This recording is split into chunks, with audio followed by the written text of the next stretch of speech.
Antes de que Estados Unidos interviniera en la Segunda Guerra Mundial, un grupo de valientes pilotos conocidos como los Tigres Voladores se enfrentaban a la poderosa Fuerza Aérea Japonesa. Estos mercenarios del aire norteamericanos lucharon en los cielos de Extremo Oriente y consiguieron detener el avance japonés en China. Su fama se extendió rápidamente y sus hazañas inspiraron algunos de los mejores relatos de ficción de la historia. Mediante animación por ordenador asistiremos a un combate a muerte entre el robusto P-40 Tomahawk americano y el ágil Ki-27 Nate japonés. Presenciaremos la batalla, analizaremos las tácticas, reviviremos los combates aéreos.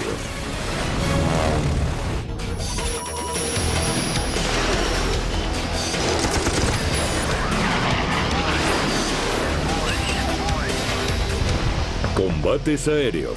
Los Tigres Voladores. El 20 de diciembre de 1941, 10 bombarderos bimotores japoneses K-21 Sally volaban en dirección a la ciudad china de Kunming. Cuando estaban cerca de su objetivo, los pilotos japoneses se dieron cuenta de que 4 pequeños cazas se les echaban encima. Los P-40 Tomahawk abrieron fuego contra ellos. Desprevenidos, los Sally soltaron rápidamente las bombas y volvieron a todo gas a su base. Pero entonces aparecieron otros 10 cazas de camuflaje.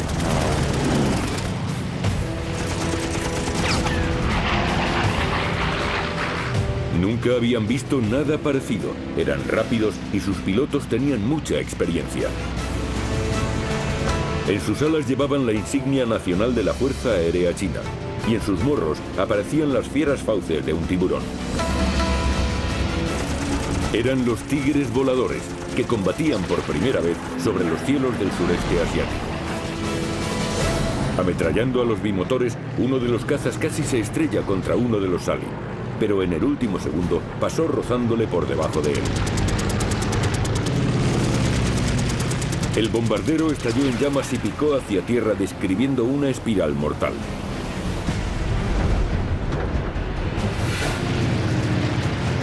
Cuatro bombarderos japoneses fueron abatidos. Tocados, los 6 Sally restantes volvieron renqueando a su base. Aquel primer combate del 20 de diciembre de 1941 marcó un hito en la historia de la aviación militar en China. Fue la primera vez que una fuerza aérea norteamericana profesional y moderna se enfrentó a los japoneses sobre terreno asiático y además obtuvo un éxito sorprendente. Los japoneses no conocían la identidad de aquellos misteriosos aviadores. Sin embargo, los agradecidos chinos sí la sabían. Cuando un periódico del país relató la victoria, decidió bautizar a aquellos valientes pilotos. El periódico chino dijo de ellos que volaron como tigres, de ahí el nombre Los Tigres Voladores.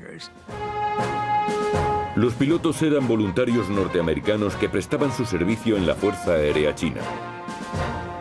Se enrolaron en ella gracias a un destacado aviador llamado Claire Lee Chennault.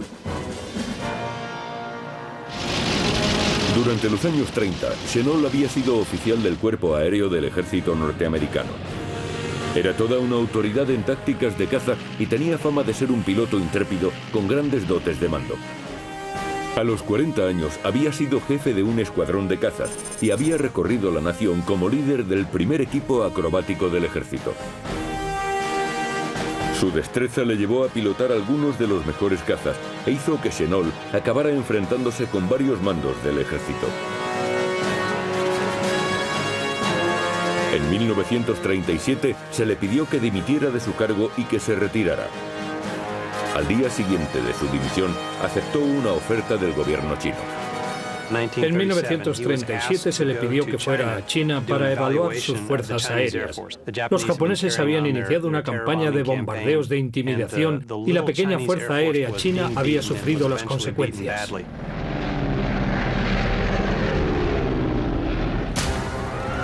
En 1937, 2 años antes del comienzo de la Segunda Guerra Mundial, los japoneses habían extendido su dominio sobre Manchuria. Su colonización hizo sufrir penurias a los chinos. Sus puertos fueron atacados, privándoles de todos sus recursos naturales. Las ciudades fueron bombardeadas incesantemente, siguiendo la política de terror nipona de los tres todos: matarlos a todos, saquearlo todo y quemarlo todo. La Fuerza Aérea China, que solo contaba con aviones anticuados, era muy inferior a la eficiente, moderna y brutal Fuerza Aérea japonesa. Pero Claire Chennault tenía una solución.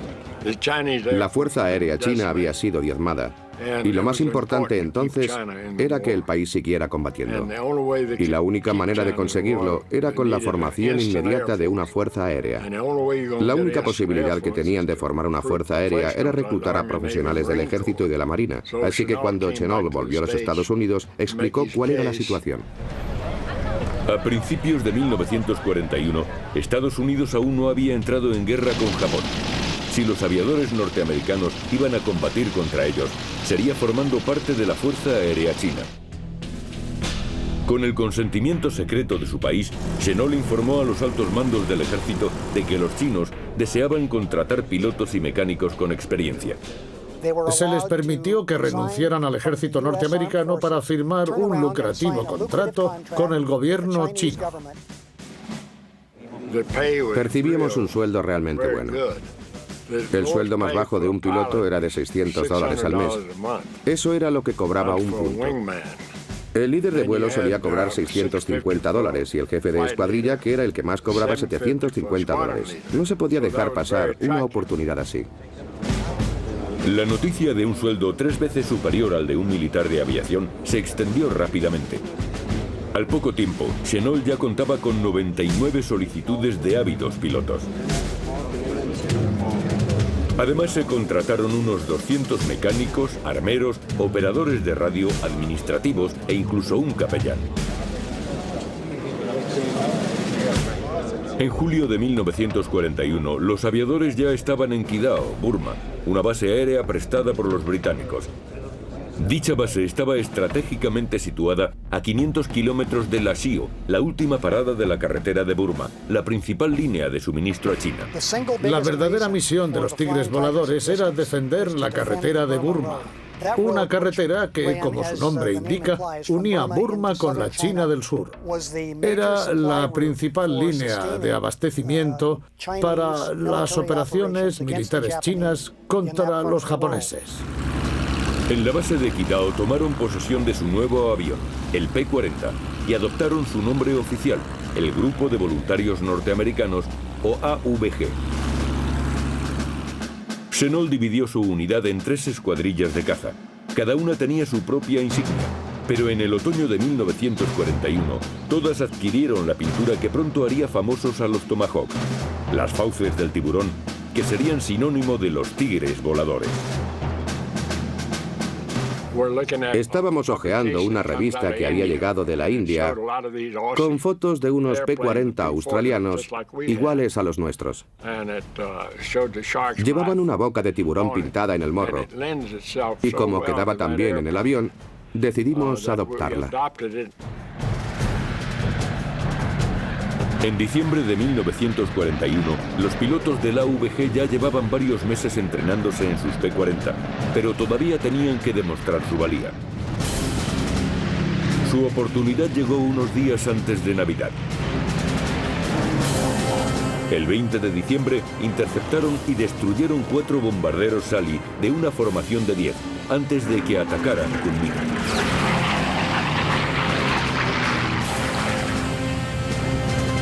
Tres días más tarde, desbarataron otra incursión japonesa, derribando 11 aviones seguros y 5 probables.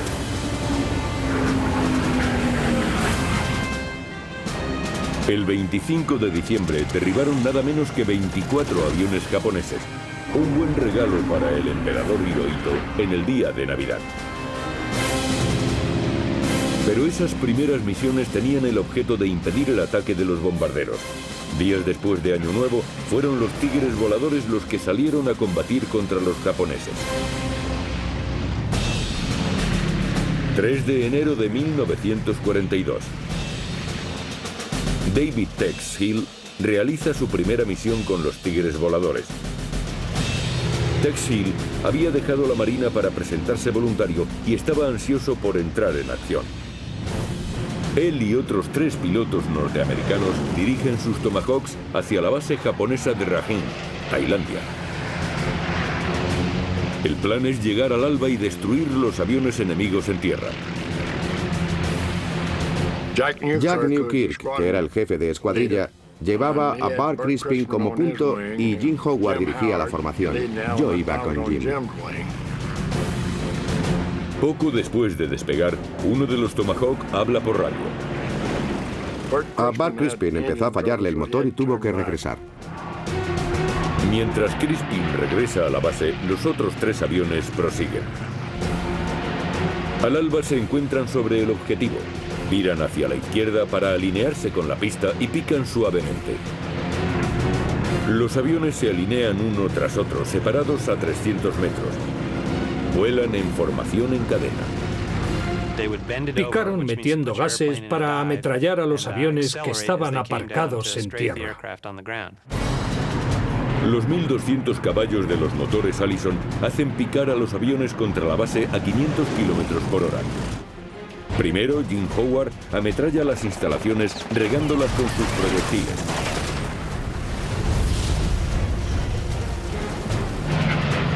Tras él, Tex Hill comienza a picar, preparándose para iniciar su pasada. Pero de repente ve a un K-27 Nate a las 10 que se lanza contra la cola de Howard. Es el primer combate de Tex y la vida de su amigo está en sus manos.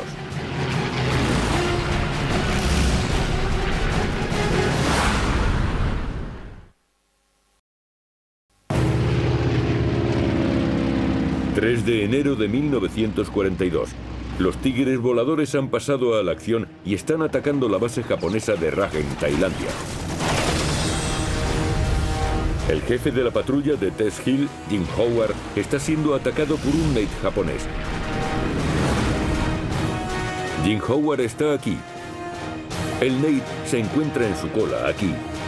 Y Tex está aquí.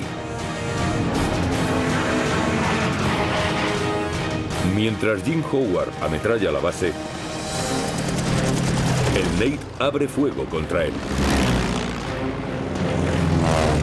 Tex se acerca a la cola del Nate y lo encuadra en su visor. De cada 5 balas de nuestra munición, una era trazadora. Las ráfagas dibujaban líneas continuas en el cielo que iban directas al caza japonés. Las líneas se veían perfectamente, así que la seguí. Explotó justo delante de mí. Hill atraviesa un remolino de fuego.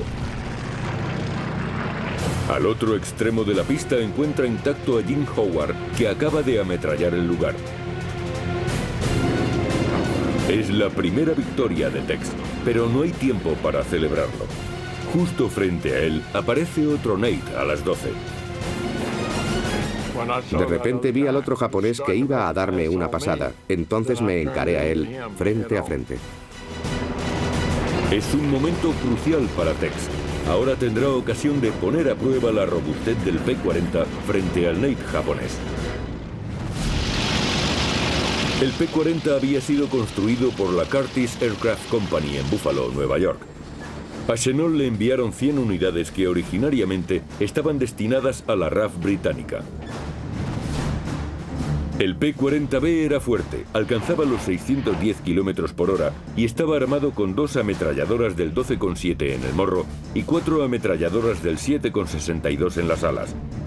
Llevaba además un grueso blindaje en el motor y en la cabina para proteger al piloto. Su oponente era el Nakajima Ki-27 Nate, que había entrado en servicio en 1936.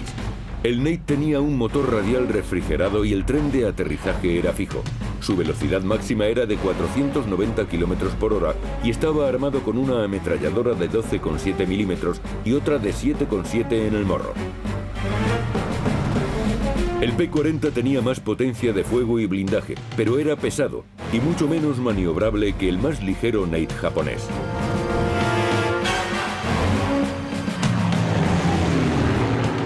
Estas diferencias fundamentales de construcción fueron tenidas en cuenta por Chennault para diseñar la táctica de ataque de sus cazas.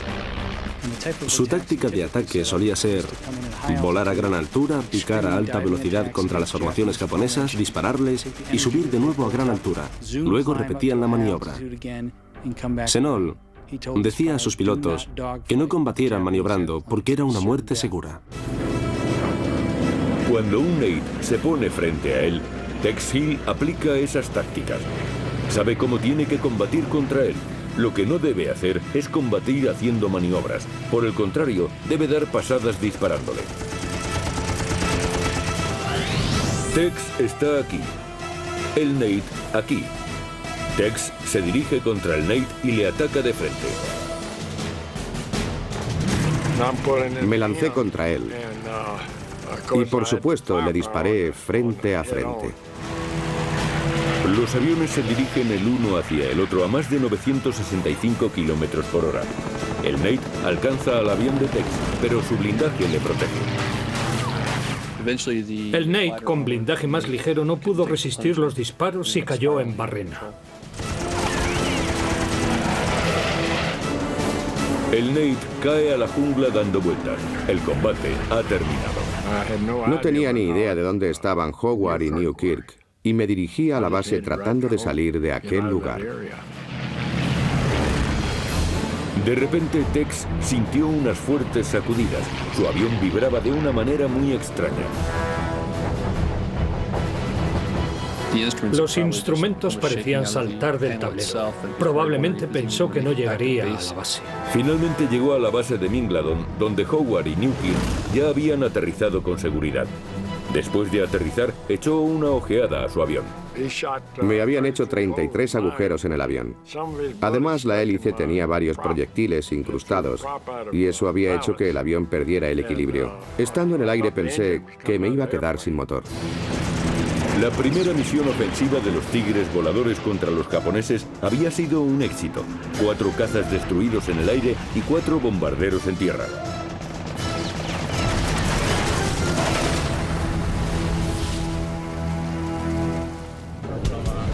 Además empezaron a hacerse famosos por su forma de combatir. No empleaban rangos ni disciplina militar y luchaban según sus propias reglas. Pero también eran conocidos por sus peculiares pasatiempos. En Rangún practicaban el water buffalo, que consistía en disparar contra las lámparas de los bares. Incluso tenían un leopardo como mascota. Chennault permitía que sus pilotos se relajaran así de la tensión de los combates.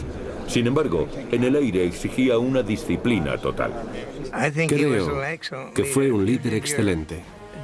Si hacían bien su trabajo, él estaba siempre a su lado.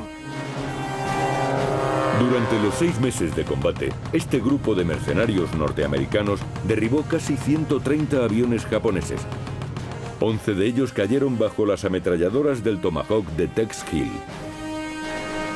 Se trataba de un grupo compuesto de antiguos oficiales del ejército y de la marina y soldados rasos que se enfrentaron a la amenaza japonesa, muy cerca del archipiélago japonés, y juntos demostraron que era posible dominar a un enemigo que parecía ser mucho más fuerte que ellos. Pero después de Pearl Harbor ya no era necesario un ejército de mercenarios. Todo el peso militar de Estados Unidos combatiría en la guerra.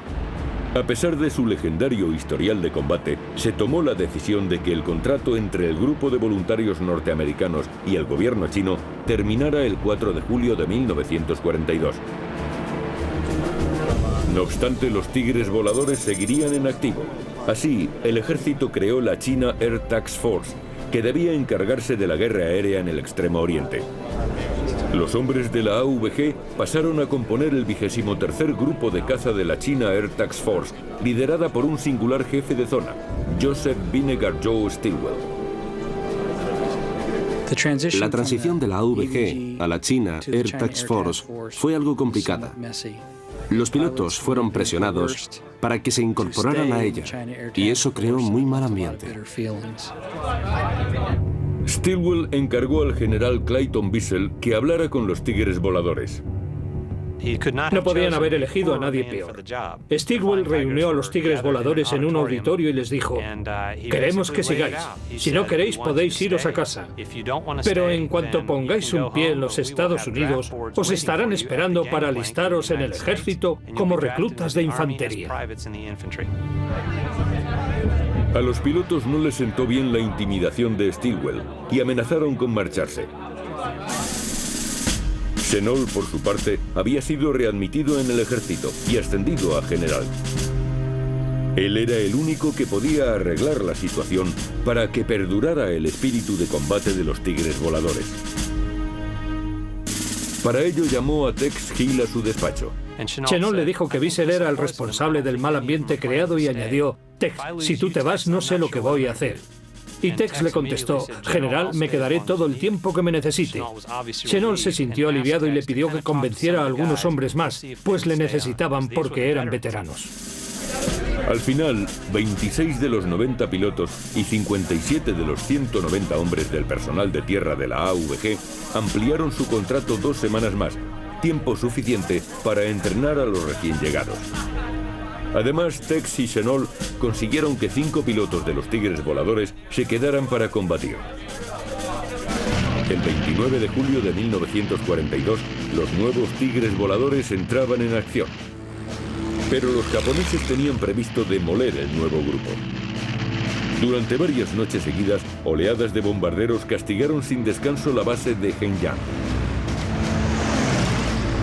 Frustrado por los ataques, John Allison, un piloto de caza experto, fue a hablar con Tex Hill para tratar de resolver el problema. Le pregunté a Tex si la AVG había tratado de atacar a los japoneses por la noche y me dijo que habían hecho algunos intentos, pero sin éxito. Entonces le dije a Tex que si volvían al día siguiente, yo saldría a recibirles. Los bombarderos regresaron, pero esta vez John Allison y Tex Hill tenían preparado un plan. Sería el primer contacto de Allison con los japoneses y bajo una luna llena mantuvo uno de los combates más famosos de la historia de los tigres voladores.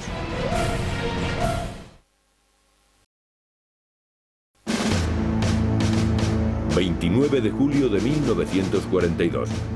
La luna llena brilla sobre la base de Hengyang. Los tigres voladores vuelven a la carga. Entre ellos se encuentra John Allison, que va a probar por primera vez la emoción del combate. Ha recibido la alerta de que una formación de bombarderos japoneses está de camino para atacar la base. Se prepara en su P-40 y despega. John Allison era como Jimmy Doolittle. Ambos eran bajos, muy minuciosos en su trabajo y dos profesionales de la aviación muy técnicos. Pero cuando se subían a un avión, se ataban el atalaje y arrancaban el motor, su personalidad cambiaba. Tex Hill y John Allison prepararon una táctica muy inteligente para detectar e interceptar a la formación de bombarderos. Por las incursiones anteriores sabían que los japoneses solían lanzar bombas desde 5.000 metros de altura. Teníamos que evitar que pasaran por debajo de nosotros, porque por la noche no los veíamos, solo se veían las llamas de los tubos de escape. Allison y un veterano de la AVG, Ayas Baumler, volarían en una posición llamada en la luna. Sin radar ni ayudas a la navegación, la luz de la luna sería su único apoyo para detectar a los japoneses. Si estos volaban a su altura habitual, ambos pilotos verían su silueta formada por la luz lunar. Si pasaban por debajo de Allison, Baumler los vería. Y si lo hacían por debajo de Baumler, volarían lo suficientemente cerca del suelo para que el personal de tierra los viera y avisara por radio. Baumler nivela su avión a 2.700 metros. Allison sube hasta los 3.600. Desde algún lugar de la oscuridad, una formación de 6 bombarderos japoneses Ki-21 se acercan en 2 grupos de 3 aviones. El bombardero Mitsubishi Ki-21, más conocido como Sally por los aliados, era el caballo de batalla de la Fuerza Aérea Japonesa en China. Podía transportar más de 900 kilos de bombas. El Sally tenía un radio de acción muy grande, pero su blindaje era muy ligero, por lo que ofrecía escasa protección. Si un caza se acercaba mucho, podía hacerlo pedazos. No obstante, el Sally estaba bien armado con 2 ametralladoras giratorias del 7,7, una en el morro y otra en la cola. Allison recibe una llamada por radio. El personal de tierra está oyendo los motores de los Sally. Se habían acercado a nuestra pequeña base de Hengyan desde el norte. Allison y Baumler rastrean el cielo, penetrando en la oscuridad para descubrir las salidas de gases de los motores. De pronto Allison descubre las llamas de unos escapes. Tiene 3 Sally por encima de él.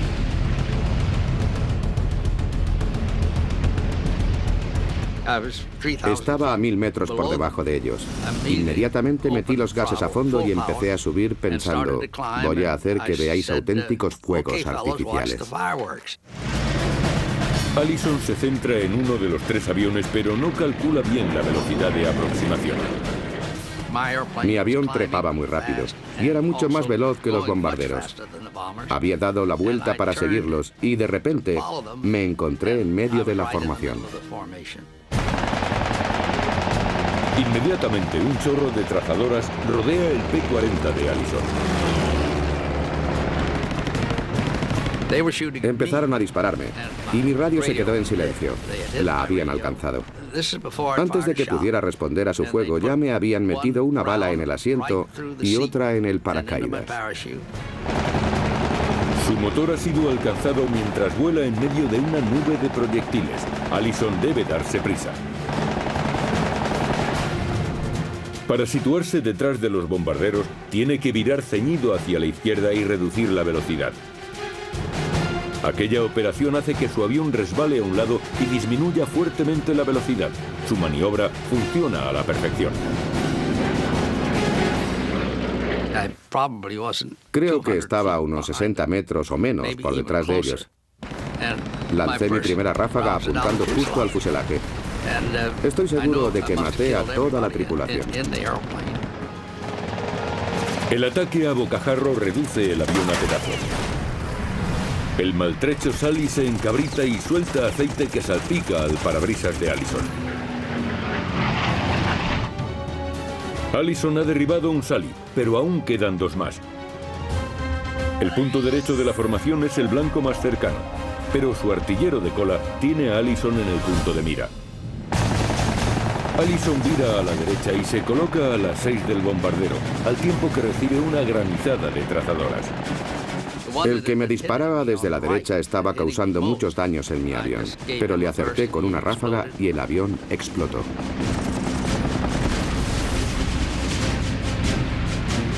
Un derribo confirmado. Ya solo queda un Sally en la formación. El jefe de la patrulla. Pero el P-40 de Allison está tocado. Ha sufrido numerosos impactos.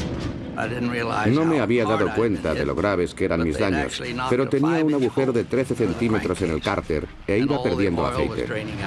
No lo supe entonces, pero gracias a la solidez del P-40, seguía volando. Allison se abre a la izquierda, empuja la palanca de los gases y dispara contra el jefe de los Sally. Sus proyectiles alcanzan el motor izquierdo. Los restos ardientes del Sally salen disparados y terminan desapareciendo en la oscuridad. Es el tercer bombardero de Allison, pero el motor de su avión también está en llamas. Llega el momento de volver a la base y hacer un aterrizaje de emergencia. Cuando el avión empezó a arder de verdad, me entró el pánico. Iba tan rápido que no atiné con la pista. Afortunadamente, el río estaba justo al final y pensé para mí, bueno, llegar al río también es una buena opción. Allison posó su maltrecho P-40 sobre el río Xiangqiang.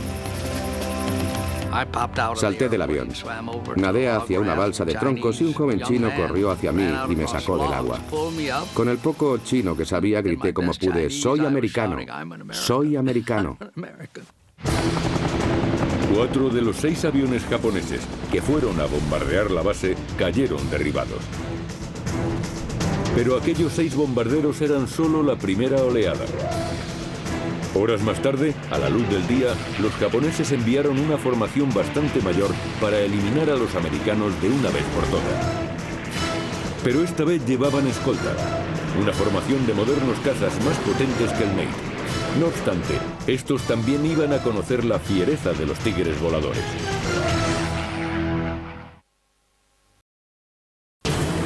...30 de julio de 1942, sureste de Asia. El 75 Escuadrón de Caza de los Tigres Voladores se prepara para interceptar una formación de aviones enemigos que ha sido enviada para destruir su base de Hengyang. Tex Hill dirige 10 P-40 al combate. Hill gana altura y se encuentra con una formación de 27 cazas japoneses que van en cabeza del grupo. Al subir vimos una gran formación de cazas. Tex Hill está aquí, la formación de cazas japoneses aquí. Tex debe subir para enfrentarse con ellos y atacar al genuino estilo de los tigres voladores, frente a frente.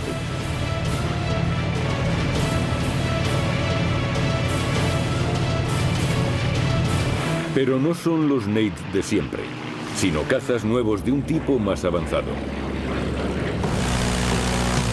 El Nakajima Ki-43 Oscar era el sucesor del Nate y había entrado en servicio en el Pacífico en 1941. Como todos los cazas japoneses, sacrificaba el blindaje en favor de las maniobras. Provisto de un motor de 1150 caballos y armado con 2 ametralladoras de 12,7 milímetros, volaba más rápido y subía más alto que el Nate.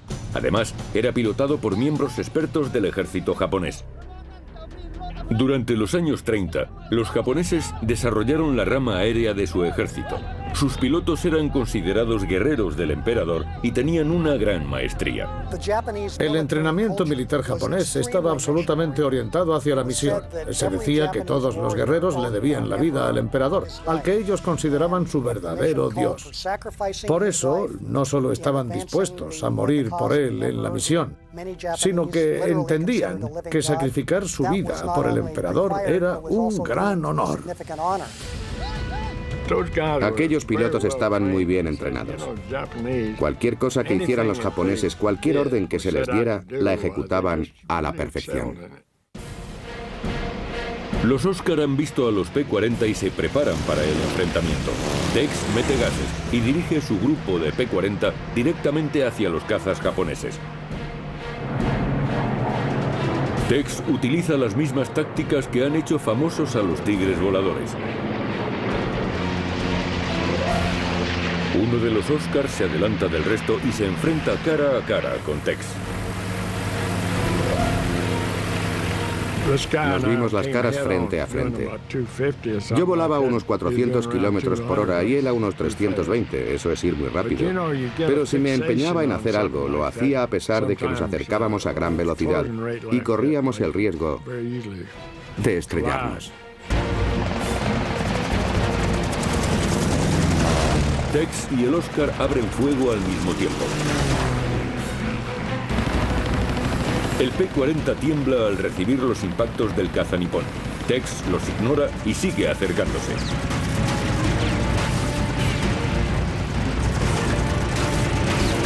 Sus 6 ametralladoras tienen más poder de fuego que las 2 del 12,7 de su oponente.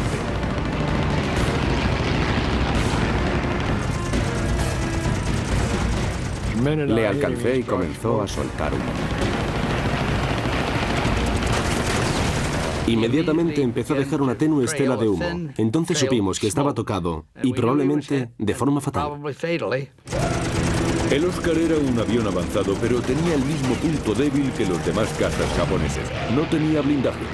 Un segundo antes de chocar, el Oscar estalla y cae a tierra.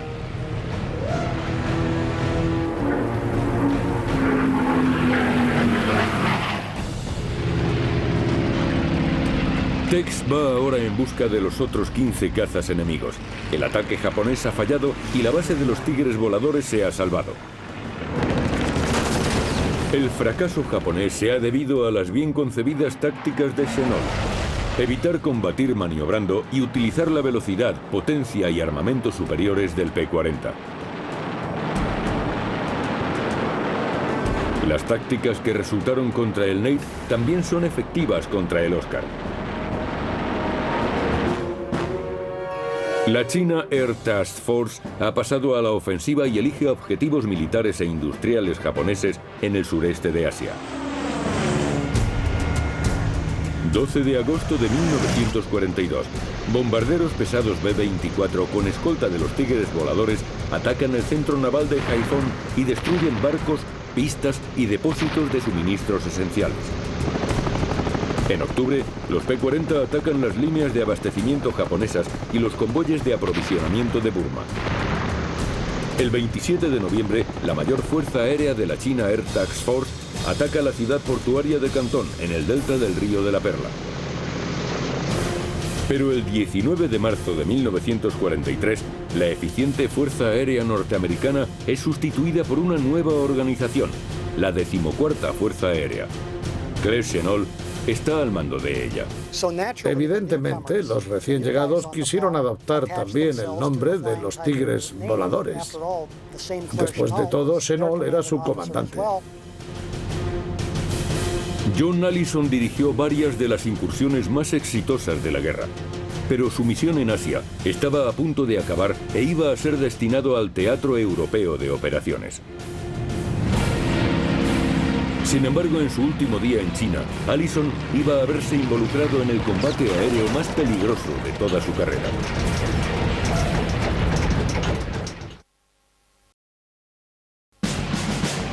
...31 de mayo de 1943. Hoy es el día de la última misión de John Allison en Asia. El piloto irá acompañando a una escuadrilla de pilotos chinos. Una escuadrilla china acababa de recibir unos P-40 flamantes y el general Chennault me pidió que volara con ellos. Yo le dije que estaría encantado. Desde antes de la llegada de los Tigres voladores a China, los norteamericanos habían estado entrenando a los pilotos chinos. Volaría con 7 pilotos chinos y 2 puntos norteamericanos, pero uno de ellos no pudo arrancar el motor. Allison y sus pilotos chinos dan escolta a los B-24 en una misión de ataque a la base de Yishan. Los bombarderos, orgullosos de heredar parte del legado de los Tigres voladores, han pintado los morros de sus B-24 con los famosos dientes de tiburón. Los B-24, acompañados de su escolta de cazas, llegan a su objetivo, Yishan. El cielo está cubierto. Allison encuentra un claro entre nubes, baja a reconocer el terreno y avisa por radio a la formación para que permanezca volando sobre las nubes. Le dije que iría yo solo. Empecé a bajar, di la vuelta y entonces miré hacia atrás y vi a mi punto. Y justo detrás de nosotros estaban los 9 bombarderos.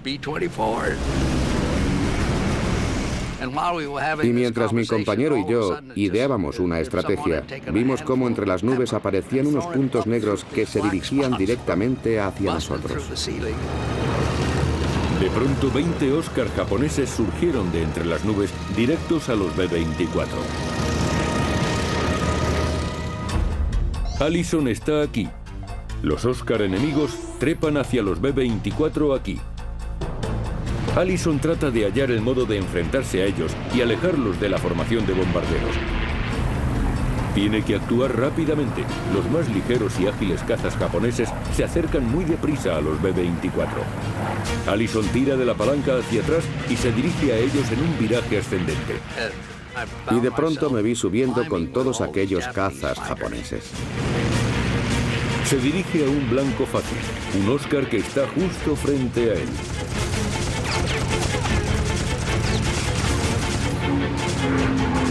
Las trazadoras le entraron en la cabina, entonces hizo un tonel y se metió entre las nubes.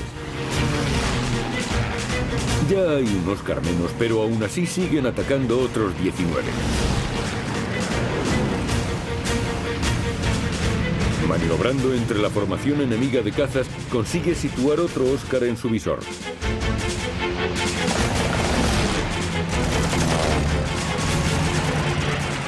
Le alcancé y empezó a soltar llamas. Estaba seguro de haberlo derribado.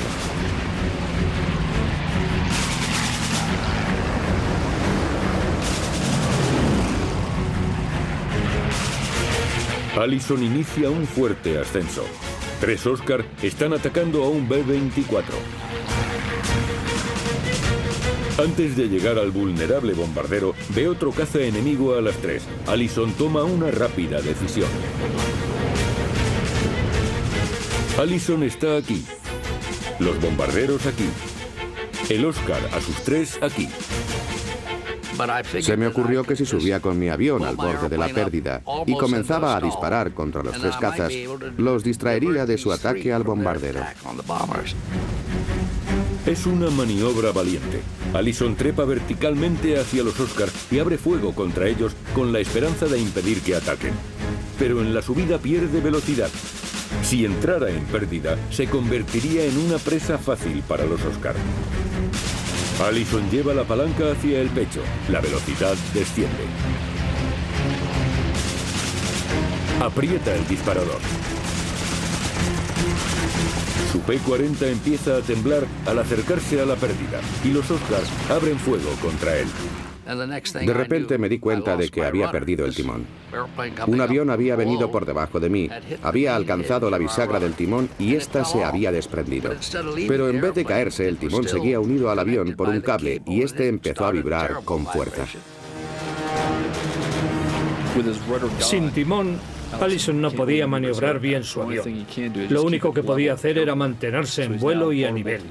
Ahora era vulnerable a cualquier avión enemigo que fuera a por él. El P-40 vibra de manera incontrolable cuando Allison trata de enderezarlo. El Oscar se sitúa para derribarlo. Es un blanco fácil. A 60 metros de distancia, el japonés abre fuego.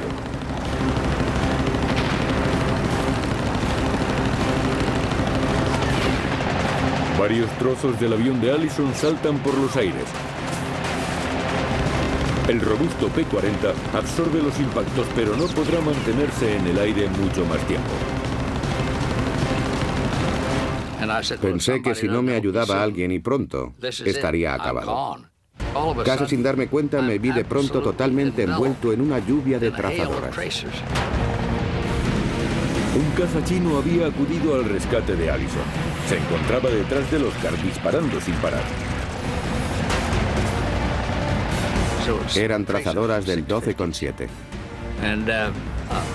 Yo siempre las había visto como un arma magnífica para el combate, pero ahora que era yo el que recibía los disparos, las veía de otra manera. Creí que nos iban a matar a los dos. El P-40 chino derribó al Oscar, que cayó envuelto en llamas. Allison trata de mantenerse en el aire con dificultad y se dirige hacia su base con su maltrecho Warhawk. Los B-24 bombardean con éxito las pistas de Yishan. 5 aviones enemigos han sido derribados, pero también ha caído un P-40 chino. John Allison abandonó los Tigres voladores en mayo de 1943, pero regresó a Asia unos meses más tarde para ayudar a formar el primer comando aéreo junto con Philip Cochrane. Esta unidad daría soporte a los aliados en Burma y fue pionera en el uso de planeadores para misiones a larga distancia lejos de las líneas enemigas. Tex Hill permaneció en China hasta noviembre de 1944 y se convirtió en triple as al derribar 15 aviones enemigos. Chennault dirigió la 14ª Fuerza Aérea hasta su retiro en 1945.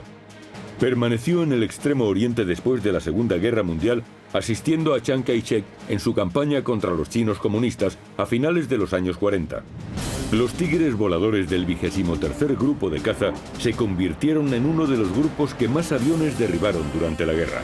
Desde 1942 hasta 1945 destruyeron más de 1000 aviones japoneses, hundieron 184 barcos mercantes, destruyeron 817 puentes, 1225 locomotoras y mataron cerca de 60.000 soldados japoneses.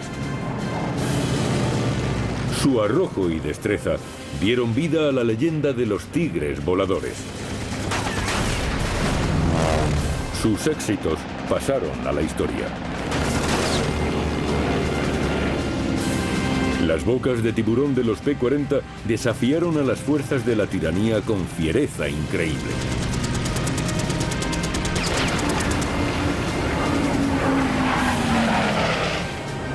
Elevaron la moral de millones de americanos y de chinos durante los días más oscuros de la Segunda Guerra Mundial.